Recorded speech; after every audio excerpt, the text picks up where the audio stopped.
no dia 17 de outubro de 2025, o ouro atingiu 4.381 dólares a onça, o maior valor da história da humanidade. Isso não foi um pico isolado, foi o 39º recorde quebrado só em 2025. O 80º desde janeiro de 2024. Em apenas 12 meses, esse metal dourado, que a humanidade persegue há 6.000 anos, valorizou quase 60%. Esse foi o melhor desempenho anual do ouro desde 1979. A prata, a sua irmã, um pouco menos famosa, também dobrou de preço desde o começo do ano. E ao decorrer de toda a história, sempre que o ouro subiu 50% ou mais, num curto espaço de tempo, uma crise devastadora aconteceu. Em 1973, o ouro disparou 50% e veio a crise do petróleo. Em 1980, a mesma coisa, o ouro subiu e a economia global entrou em colapso. Em 2008, o ouro subiu 47% nos 6 meses anteriores ao dia em que o mundo assistiu um dos maiores bancos do mundo, o Lehman Brothers, desabar. E agora, em 2025, enquanto Wall Street celebra máximas históricas no S&P 500, que é a bolsa de valores dos Estados Unidos, o ouro está enviando a mesma mensagem que enviou antes de cada catástrofe econômica do último século. Mas antes de a gente mergulhar no vídeo de hoje, para tentar entender o que está acontecendo com a economia do mundo e se realmente uma crise está por vir, eu tenho um pedido para te fazer. Deixa o like nesse vídeo e se inscreve no canal. Esse simples gesto que você pode fazer ajuda o canal a crescer e nos ajuda a continuar trazendo esse tipo de vídeo que eu tenho certeza que vai agregar e muito na sua vida. E para que você entenda o porquê o ouro não para de bater recorde atrás de recorde, a gente precisa voltar alguns anos no passado. Existe um motivo pelo qual civilizações separadas por oceanos, montanhas e milênios, egípcios, incas, chineses, gregos, todas elas decidiram que esse metal amarelo era especial. A resposta está literalmente nas estrelas. Cada átomo de ouro que existe, cada aliança de casamento, cada fio de circuito do seu celular nasceu no coração de uma estrela. Sempre que uma estrela morre, a pressão ela é tão intensa, tão além de qualquer coisa que a gente possa imaginar, que um processo chamado captura rápida de nêutrons acontece. E em questão de segundos, os elementos mais pesados do universo são forjados: ouro, prata, platina e urânio. Eu sei que eu pedi de investimentos, mas pensa nessa loucura por um segundo. O ouro que você tem na sua aliança ou na sua correntinha levou à morte violenta de uma estrela para existir. Ele viajou pelo espaço durante bilhões de anos, pegou carona em asteroides e eventualmente colidiu com a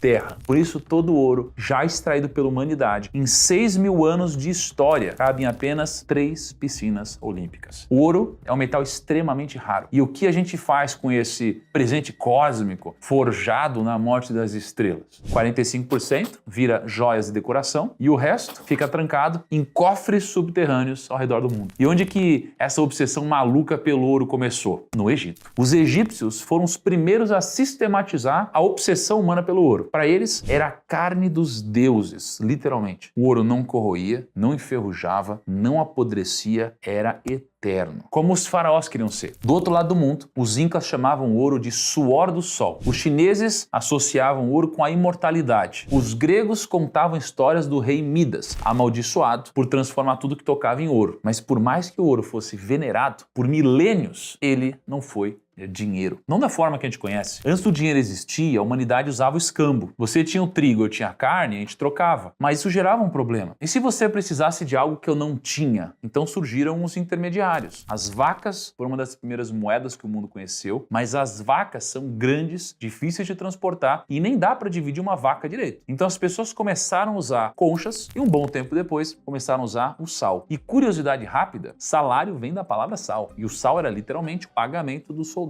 romanos. Mas conforme as sociedades cresceram, o comércio se expandiu e as transações ficaram mais complexas. As pessoas começaram a buscar algo que fosse ainda mais eficiente como dinheiro. E foi aí que os metais preciosos começaram a ganhar espaço. Entre todos eles, um brilhou muito mais forte, que é o ouro. Ele era durável, porque ele não enferrujava, ele era divisível, porque ele podia ser derretido e remoldado, dava para fazer várias moedas, então era portátil e valioso em pequenas quantidades, e o ouro era escasso. Você não podia simplesmente criar mais do nada. Afinal de contas, ele veio das estrelas. O ouro tinha tudo que uma boa moeda precisava. E esse último ponto que eu falei da escassez é crucial. social. Então guarda ele. Porque toda a história que a gente vai contar do Império Romano até o que está acontecendo agora em 2025 gira em torno dessa propriedade simples. Você não pode simplesmente criar ouro do nada. Mas os governos sempre tentaram. O Império Romano era a maior economia do mundo antigo. E os romanos tinham um problema que até hoje todo governo enfrenta. Eles gastavam mais do que eles arrecadavam. A solução deles foi degradar a moeda. Só para vocês terem uma ideia, o denário romano começou com um teor de 95% de prata. E ao longo dos séculos, imperadores foram misturando cada vez mais metais baratos. Então, no final do Império, a moeda tinha menos de 5% de prata. E o que aconteceu? A mesma coisa que acontece se você pegar um suco de laranja e colocar um monte de água. O suco dilui. Ou seja, ele perde valor. Então, o conceito de inflação surgiu daí. Os preços na economia do Império Romano começaram a disparar, a confiança colapsou, os soldados não queriam mais lutar por moeda sem valor, o denário romano perdeu tanto poder de compra com o tempo que no século IV, o Constantino precisou criar uma nova moeda, os sólidos, cunhado com 99% de ouro. E diferente do denário, os sólidos nunca se desvalorizou e virou a reserva das elites por séculos. Era uma moeda dura e incorruptível. Não te lembra muito uma certa moedinha digital que está desafiando os bancos centrais nos dias de hoje? O vídeo não é sobre Bitcoin, é sobre ouro, então vamos continuar aqui. Mas os sólidos ajudou o Império Romano. Mas como todo império, uma hora ou outra ele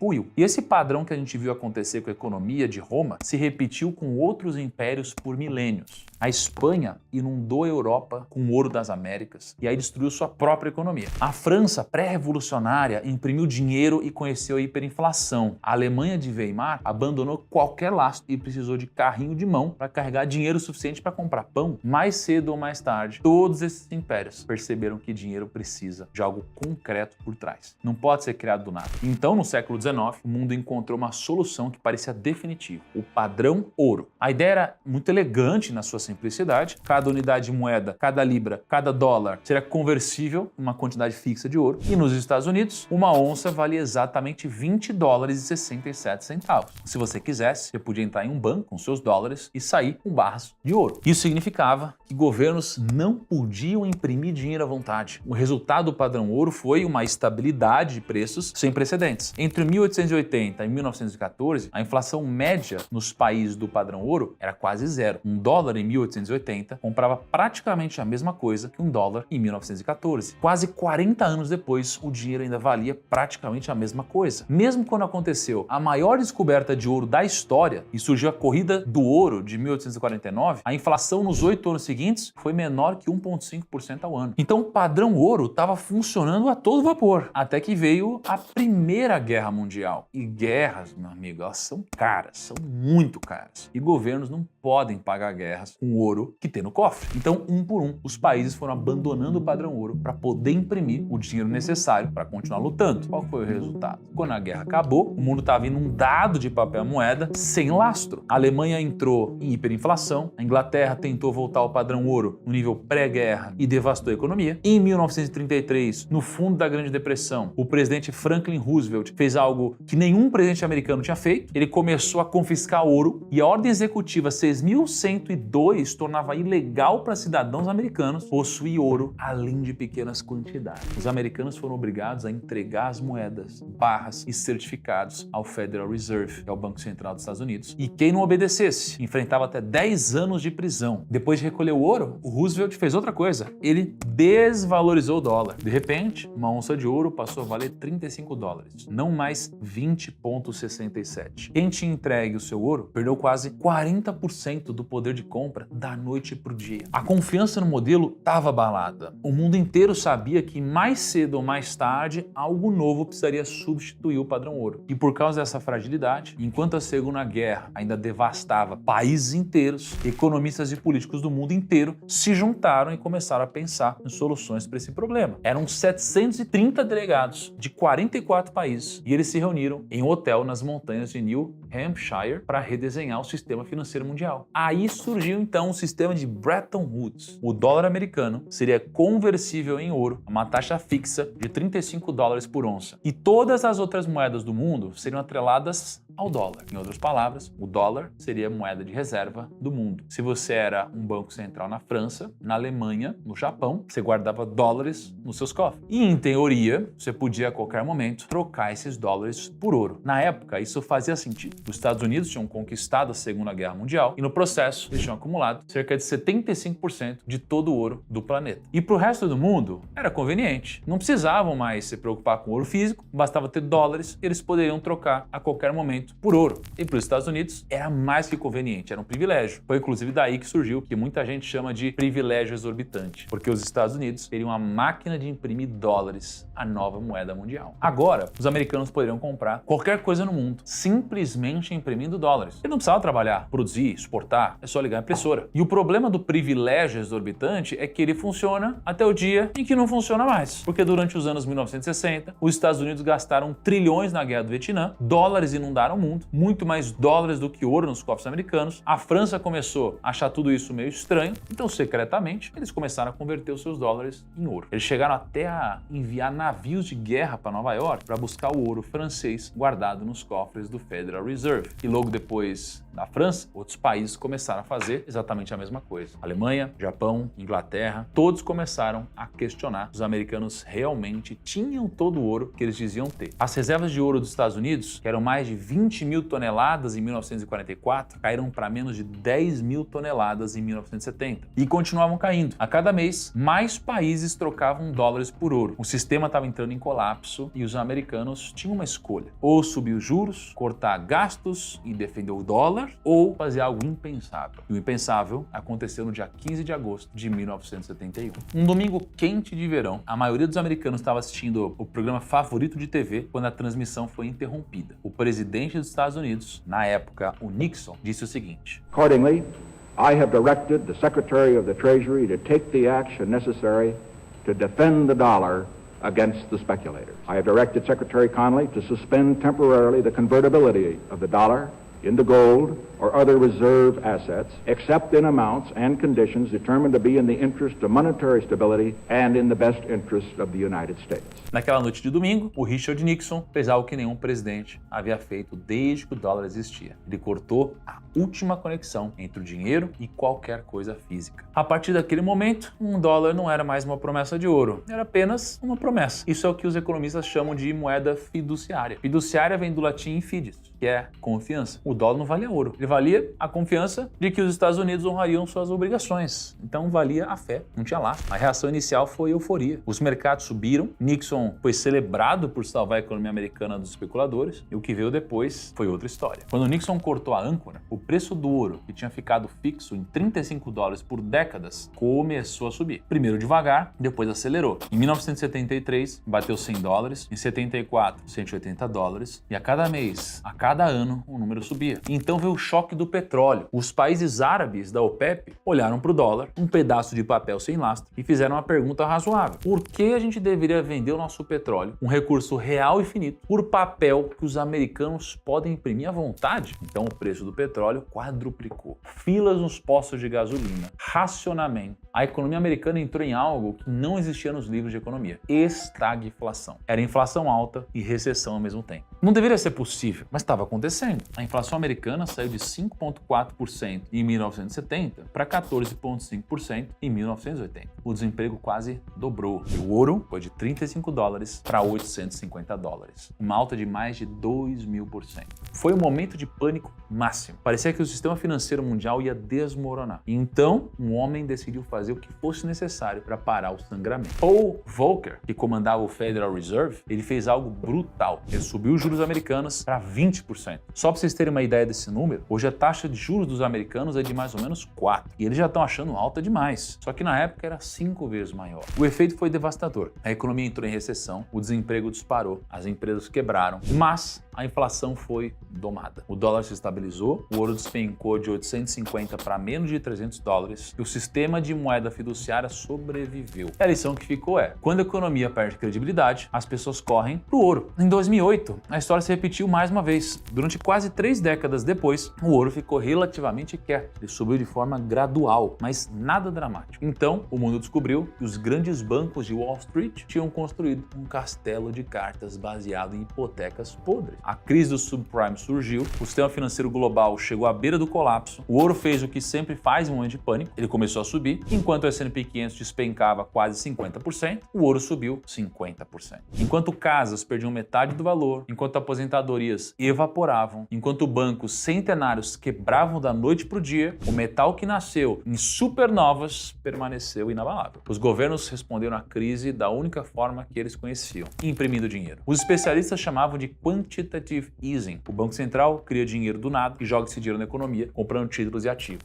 É como abrir uma torneira de dinheiro para evitar que o sistema quebre. Funciona no curto prazo, mas se exagerar, o valor do dinheiro cai e os preços disparam. O Federal Reserve criou trilhões de dólares do nada e injetou no sistema. Até que tudo mudou. A economia se recuperou, o ouro que beirava nos $2.000 em 2012 foi esquecido por quase uma década e 7 anos depois, no final de 2019, o ouro estava negociando a $1.500, quase 25% de perda. Até que um vírus microscópico na China mudou tudo. Governos ao redor do mundo fecharam as economias. Dezenas de milhões perderam empregos. E a resposta foi a mesma de sempre, só que em escala muito maior: imprimir dinheiro. Os Estados Unidos injetaram mais dólares na economia em 2020 do que em toda a história anterior do país combinada. O M1 é o dinheiro que realmente está circulando na economia. São as notas e moedas que você tem na carteira e o saldo disponível na sua conta corrente. Em 2019, o balanço do Federal Reserve registrava um M1 de 4 trilhões de dólares. E um ano depois, ele simplesmente saltou para mais de 20 trilhões. Era 5 vezes mais dinheiro circulando na economia. Em agosto de 2020, o ouro ultrapassou $2.000 a onça pela primeira vez. O recorde de 1980, que tinha durado 40 anos, foi finalmente superado. Mas aquele era apenas o começo de um ciclo ainda mais forte que estaria por vir. O que aconteceu a partir de 2024 não tem paralelo na história do ouro. Em janeiro de 2024, o metal estava em torno de $2.000 a onça. Então começou. Recorde em fevereiro, recorde em março, recorde em abril. 40 máximas históricas em 2024 e depois mais várias em 2025. Cada semana trazia um novo número absurdo, até que no dia 14 de março de 2025, o ouro cruzou $3.000 pela primeira vez na história. No dia 7 de outubro de 2025, menos de 7 meses depois e o dia do meu aniversário, o ouro passou a barreira dos $4.000.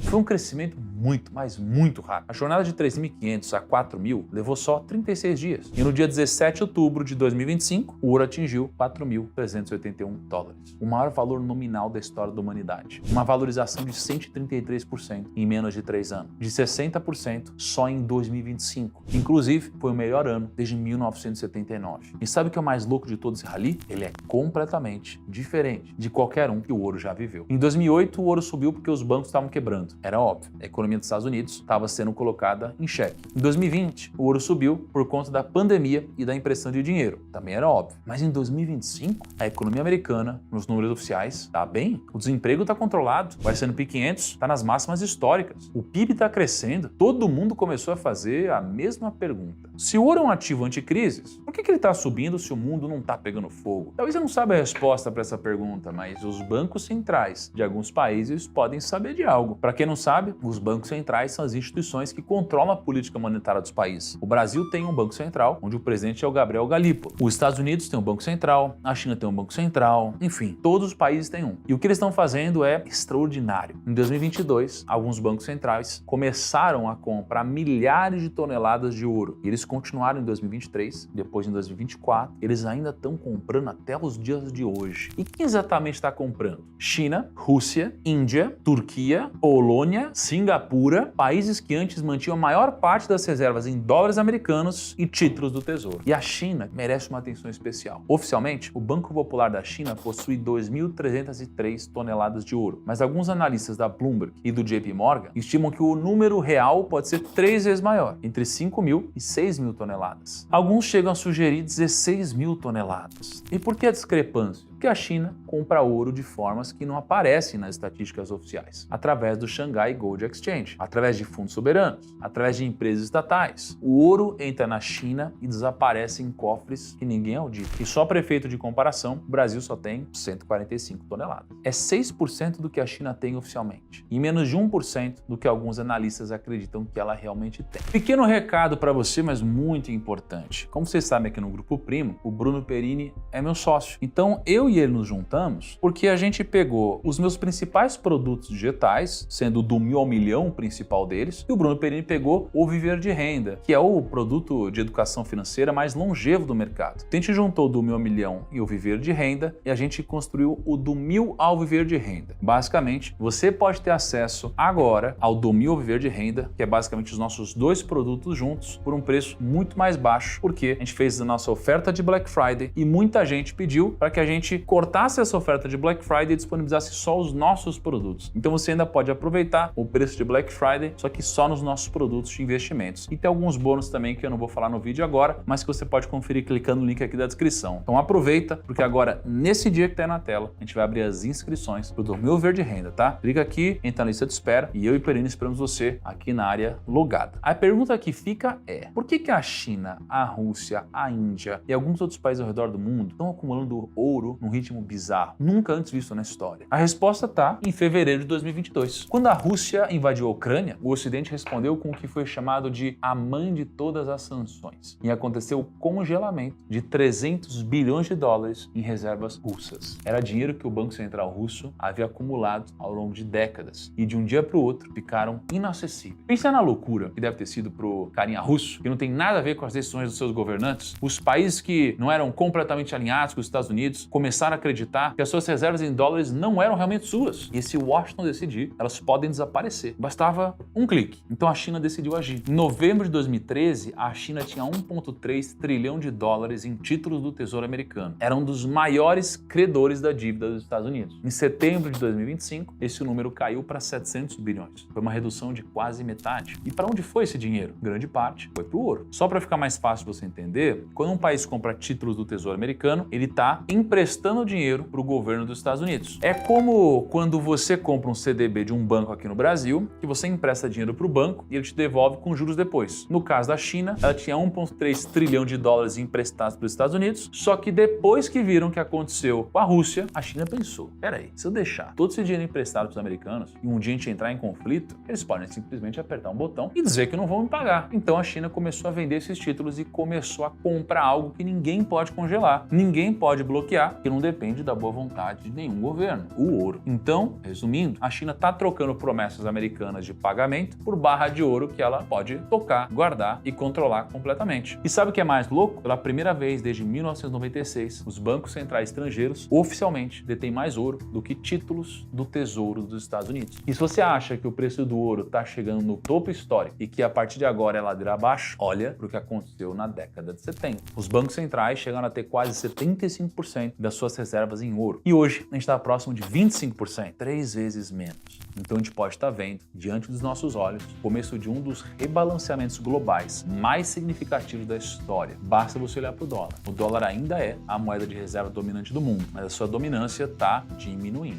Em 2000, 71% das reservas cambiais dos bancos centrais eram em dólares. Em 2025, esse número caiu para 56%. São trilhões de dólares saindo do sistema e a velocidade está aumentando. Os BRICS, que é o bloco econômico que inclui Brasil, Rússia, Índia, China e África do Sul, expandiu em 2024 para incluir Egito, Etiópia, Irã, Emirados Árabes e Indonésia. E juntos, esses países representam 46% da população mundial, 38% do PIB global e 40% da produção de petróleo. Sem falar das terras raras, que são praticamente todas dos BRICS. E já saíram várias notícias por aí de que os BRICS estão construindo alternativas ao sistema dominado pelo dólar. O próprio Lula falou sobre isso recentemente em uma reunião dos BRICS. E se você ainda assim não acredita no que eu estou falando, sabe que o comércio inteiro entre a Rússia e a China, que antes era grande parte em dólares, agora é 99% em rublos e yuans. E existem inclusive discussões que vira e mexe aparecem sobre uma possível moeda comum dos BRICS e quem sabe até mesmo lastreada em ouro. A ideia é simples, se o ouro está no seu cofre, ninguém pode congelar. Não importa o que Washington fale, mas talvez a maior razão pela qual os bancos centrais estão correndo para o ouro seja a que ninguém quer falar em voz alta. A situação fiscal dos Estados Unidos está insustentável. Em novembro de 2025, a dívida federal americana atingiu 38 trilhões de dólares. É um número tão grande que até perde o significado. Só para vocês terem uma ideia, a dívida americana cresce em média 6 bilhões de dólares por dia, quase 250 milhões por hora e 4 milhões por minuto. E enquanto você ouvia essa frase, a dívida americana cresceu em 100 mil dólares. Dividida pela população, cada americano, incluindo bebês recém-nascidos, deve 112 mil dólares. A dívida total já equivale a 130% do PIB americano. E pela primeira vez desde a Segunda Guerra Mundial, os Estados Unidos devem mais do que produzem em um ano inteiro. O problema é que depois da Segunda Guerra Mundial, os Estados Unidos tinham um boom econômico pela frente. Milhares de crianças estavam nascendo, o dólar ainda tinha um certo lastro em ouro, as famílias estavam consumindo, era o famoso American Dream. E hoje a economia pode até estar crescendo, mas não tem um boom como esses pela frente. Um detalhe importante, dívida não é de graça. Quem empresta dinheiro para o governo americano, comprando títulos do Tesouro, espera receber juros. E esses juros estão comendo o orçamento federal. Depois da pandemia, praticamente todos os países do mundo tiveram que aumentar a taxa de juros. Quanto maior a taxa de juros, maior os juros da dívida de um país. E é por isso que o Brasil gasta tanto com os juros da dívida por aqui, porque o Brasil tem uma taxa de juros cavalar quase em 15%. E os Estados Unidos estão hoje com a maior taxa de juros em décadas. Em 2025, os Estados Unidos pagaram 970 bilhões de dólares só em juros da dívida, quase 1 trilhão de dólares. Para colocar em perspectiva, os Estados Unidos gastaram mais pagando juros do que com todo o orçamento de defesa, que foi de 917 bilhões. E como vocês devem saber, eles têm o maior e mais poderoso exército do mundo. E o pior de tudo, parece que essa situação toda pode piorar cada vez mais. O Congressional Budget Office projeta que os gastos com juros vão ultrapassar 1 trilhão de dólares em 26. E em 10 anos, a conta acumulada de juros vai ser de 13 trilhões. Isso cria o que os economistas chamam de armadilha da dívida. Quanto mais você deve, mais juros você paga. Quanto mais juros você paga, mais você precisa pedir emprestado para cobrir o rombo. Quanto mais você pede emprestado, mais você deve. É como se fosse um ciclo vicioso que matematicamente não tem uma saída tão fácil. Historicamente, governos têm duas formas de sair de dívidas impossíveis. A primeira é dar calote, declarar que não vai pagar. A Argentina já fez isso várias vezes. Só que isso destruiria o sistema financeiro mundial, já que os títulos do Tesouro americano são considerados o ativo mais seguro do planeta. E a segunda forma é inflacionar a moeda, imprimir dinheiro para pagar a dívida, diluindo o poder de compra das pessoas. Quem perde são os credores, os poupadores, qualquer um que tenha riqueza guardada em dólares. E adivinha qual opção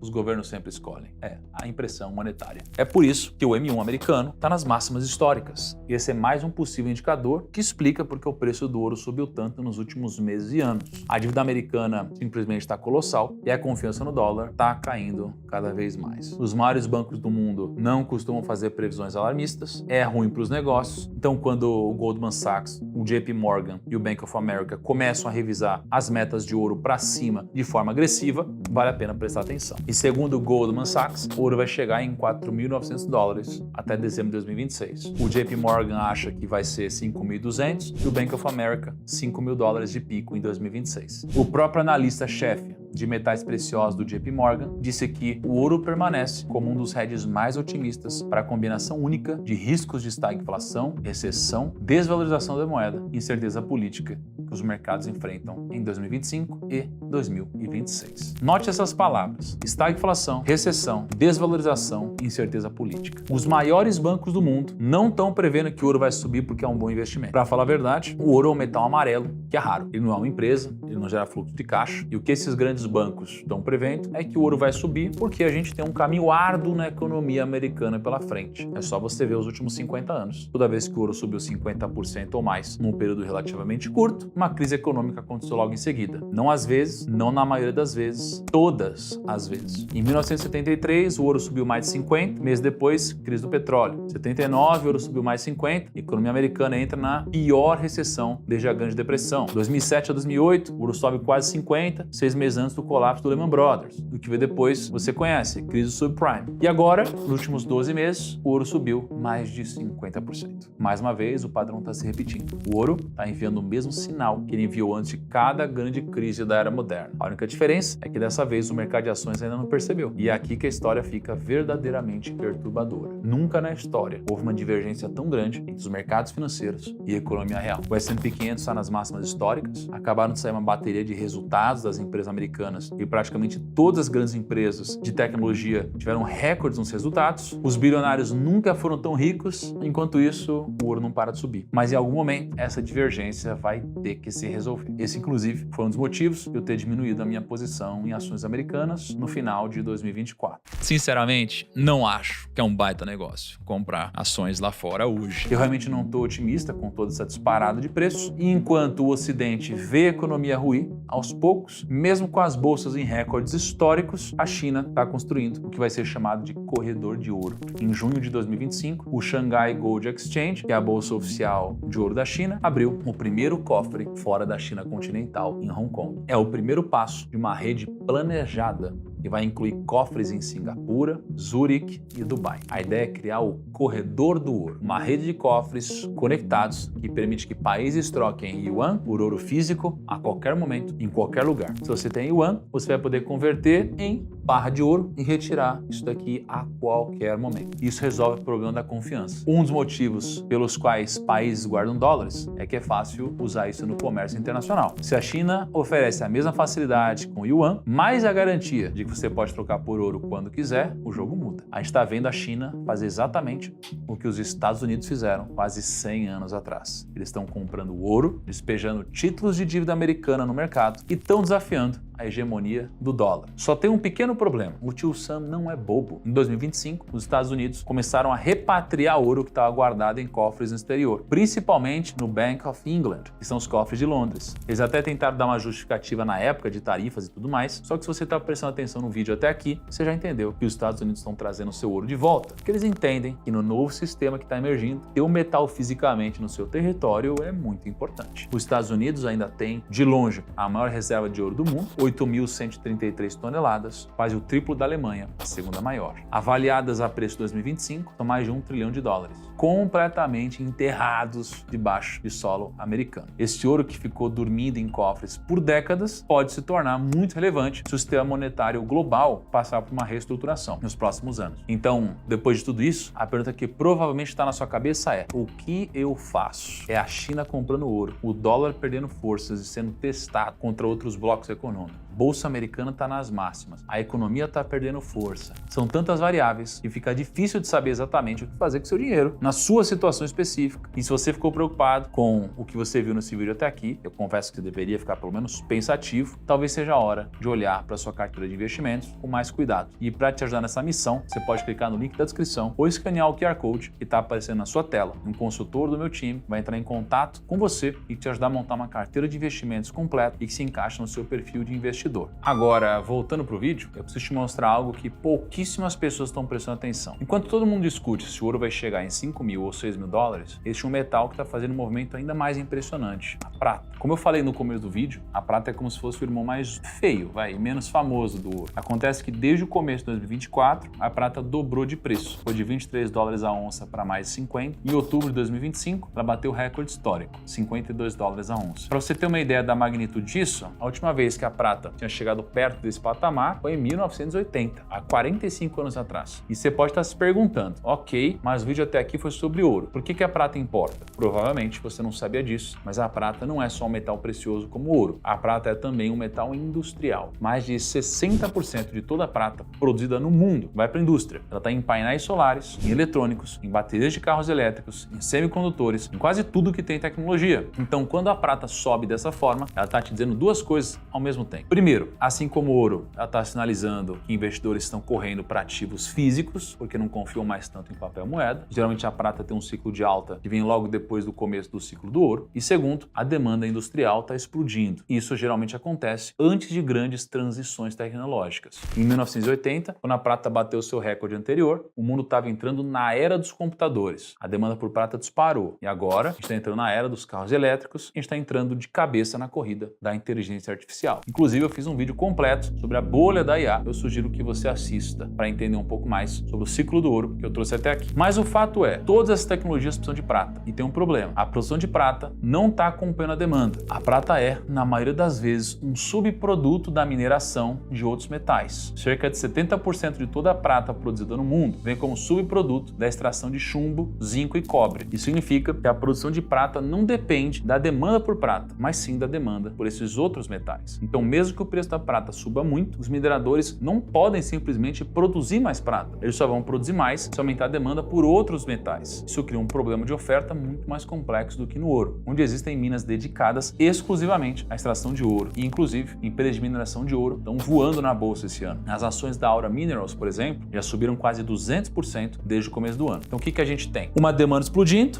uma oferta estagnada e investidores correndo para ativos físicos. É a tempestade perfeita. E sabe o que é mais interessante? A razão ouro sobre prata. Durante a maior parte da história, uma onça de ouro valia aproximadamente 15 onças de prata. Era uma relação relativamente estável. Em 2020, no auge do pânico da pandemia, essa razão chegou a 125, ou seja, você precisava de 125 onças de prata para comprar uma onça de ouro. Hoje está em torno de 85 e muitos analistas acreditam que essa razão vai voltar para os níveis históricos de 50 a 40, talvez até 30. E se isso acontecer e o ouro estiver em 5 mil dólares, a prata estaria em 100, 125, talvez até 150 dólares a onça. Olha, se você acredita que o sistema monetário global está entrando numa transição histórica, se você acredita que o dólar vai perder força, se você quer proteger uma parte do seu patrimônio de cenários extremos, então sim, pode ser interessante ter uma alocação em metais preciosos. Da mesma forma que você pode ter uma pequena parte do seu patrimônio em Bitcoin, por que não ter uma outra pequena parte em ouro? O Ray Dalio, que é um investidor que eu gosto muito, disse recentemente que todo mundo deveria ter 15% do patrimônio em ouro. 15% eu já acho meio loucura, mas vai de cada um, até porque o ouro já passou por uma grande explosão. Talvez você chegue no final da festa. O importante é que você entenda que eu passei esse vídeo inteiro te mostrando os sinais de alerta, te mostrando por que o ouro está subindo, te mostrando os riscos no sistema financeiro global, mas isso não significa que o mundo vai acabar amanhã. O sistema pode se ajustar, os bancos centrais podem encontrar soluções, a economia pode se recuperar. Eu não sei, você não sabe, ninguém sabe. Exatamente por isso que diversificação é algo tão importante. Então, para finalizar, deixa eu fazer uma pergunta. O que você acha de tudo isso que está acontecendo? Você acredita que a gente está caminhando para uma grande crise? Você já tem ouro na sua carteira? Deixa aqui nos comentários. Eu leio todos, eu sempre gosto de saber a opinião de vocês. Vou ficando por aqui, um grande abraço, até o próximo e tchau.